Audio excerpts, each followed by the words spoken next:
নমস্কার। আমার লেখা একটি কবিতা দ্রৌপদী।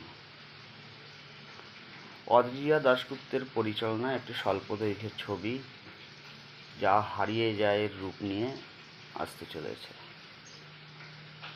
একটি কবিতাকে যে একটি ছায়াছবির রূপ দেওয়া যায়,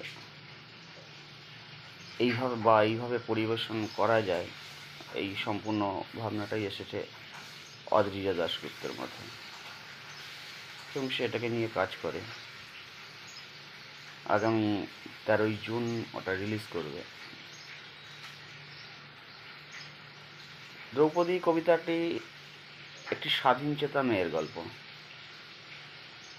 যে মেয়ে সমাজের তোয়াক্কা করে না, যে নিজের ভুলটাকেও শ্রদ্ধা করে, ঠিকটাকেও শ্রদ্ধা করে, যে সম্পূর্ণটা, যে নিজের জীবনে আসা সব কিছু, কবিগুরু বলেছে না, সত্য এলাও সহজে, নিজের সমস্ত সত্য মেনে নেয় এবং বিশ্বাস করে আমার সব সত্য যদি আমি মানতে পারি, তাহলে বাকিদের মেনে নিতে অসুবিধা কোথায়। এই জায়গা থেকেই দ্রৌপদীর ভাবনা চিন্তা।